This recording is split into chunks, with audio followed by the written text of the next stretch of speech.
Et nous revoilà avec ce kit SRU SR Bullpup AR. Ça aura pris 1 an et demi avant que je vous fasse la deuxième partie de la vidéo, voilà, la première partie.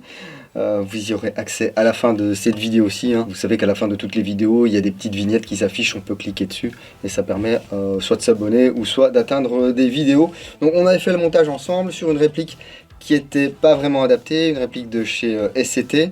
Et bien là j'ai pris une réplique ICS. Ça se monte beaucoup mieux, simplement il y a des petits problèmes de cote. Il y a 4 ou 5 mm de trop sur la réplique. Du coup le kit n'est pas joint ni là ni derrière, mais ça fonctionne quand même, c'est vraiment du détail. Depuis que ce kit est sorti, il y a eu des années-lumière d'évolution sur le niveau de qualité d'impression 3D. Il y avait déjà une grosse différence entre les premiers kits SRU et puis ceux-ci.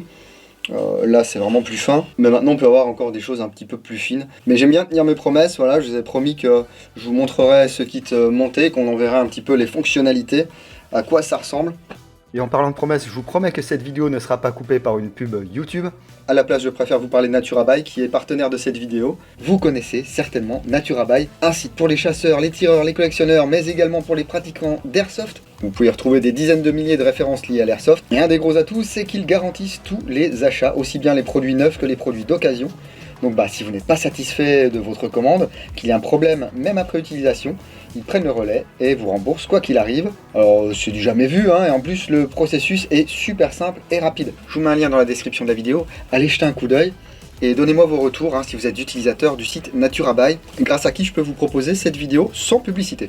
Là on voit que c'est vraiment très spécial, hein. La poignée pistolet est vraiment à l'avant de la réplique, la queue de détente ici, avec une tige qui amène sur une tringle qui vient elle-même déclencher la queue de détente. Les contrôles originaux sont toujours accessibles, hein, bien sûr, le sélecteur de tir, le faux bolt catch, le bouton d'éjection du chargeur qui du coup devient ambidextre.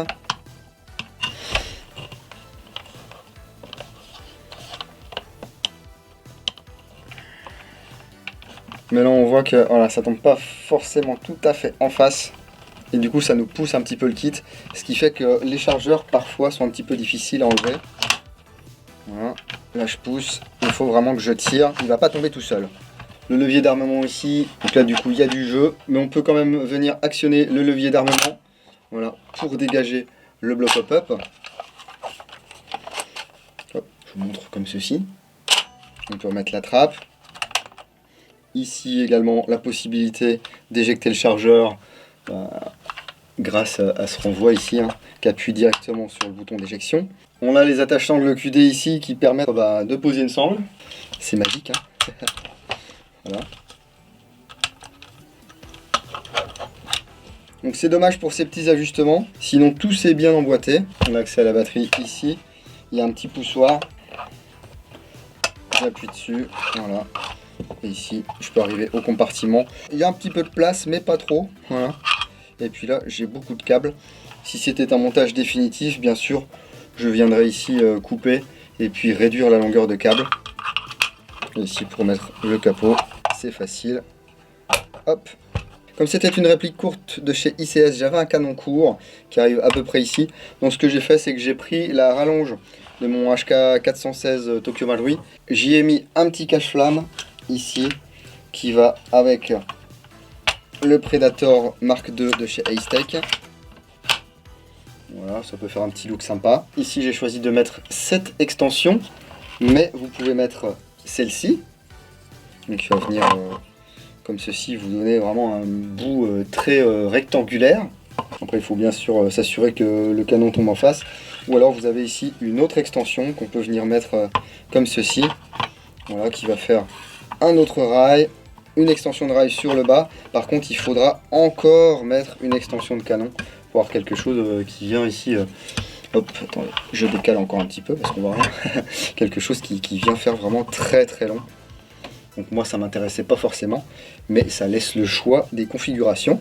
Un rail latéral de chaque côté de la réplique, le rail inférieur ici, un rail supérieur. On va pouvoir habiller cette réplique, ici par exemple avec une petite lampe, un red dot là-haut,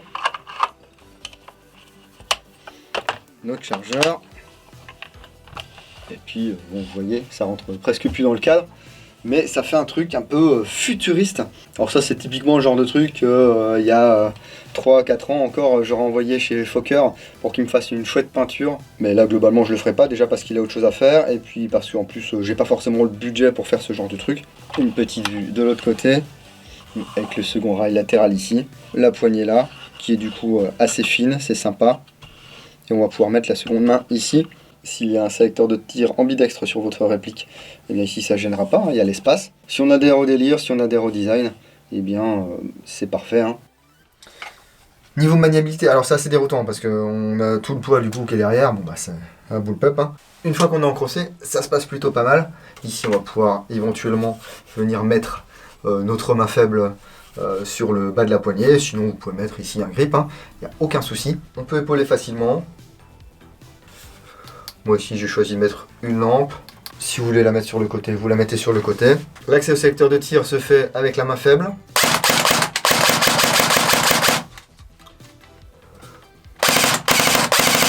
Il faut un temps d'adaptation parce que c'est situé vraiment sur l'arrière, ici. Vous voyez, il faut que je vienne comme ceci. Au niveau du chargeur, c'est pareil, il faut bien venir en arrière, tirer le chargeur. Voilà. On tire, on recharge.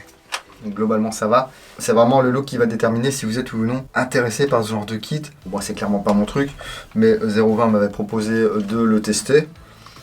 Je trouvais ça assez curieux, donc je voulais le faire. Hein. Le truc c'est qu'il va vraiment falloir être certain du modèle de M4 que vous devez acheter ou que vous devez avoir pour utiliser ce kit SRU. Ici c'est un tout nouveau modèle ICS. Peut-être que sur les anciens, ça s'ajuste parfaitement. Ça s'ajuste également sur des CIMA, sur des répliques type Marui, mais pas du next-gen. Donc renseignez-vous avant, n'hésitez pas à contacter SRU si ces kits se font encore. Hein. Et puis à tester ça si c'est vraiment votre truc, si vous voulez faire une personnalisation ou quoi. Allez-y, hein, faites-vous plaisir. Donc merci encore à 01 Magazine, merci encore à Naturabuy pour leur soutien. Merci à tous ceux également qui soutiennent l'antre au travers des différents liens présents dans la description de la vidéo. On met un gros pouce sur cette vidéo si elle vous a plu. Abonnez-vous, activez les notifications, ça permet d'en louper le moins possible. Mais si vous ne voulez absolument rien louper de ce qui se passe dans l'antre, je vous conseille de me suivre sur la page Facebook, sur Instagram, sur Twitch et bien sûr sur www.l'antredudingo.com. Là comme ça vous avez la totale. Je vais vous laisser là-dessus, continuez à prendre soin de vous. Et si vous allez en jeu le week-end prochain, n'oubliez pas, jouez sérieusement mais sans vous prendre au sérieux. Moi, je vous dis à bientôt dans l'Antre du Dingo. Bis.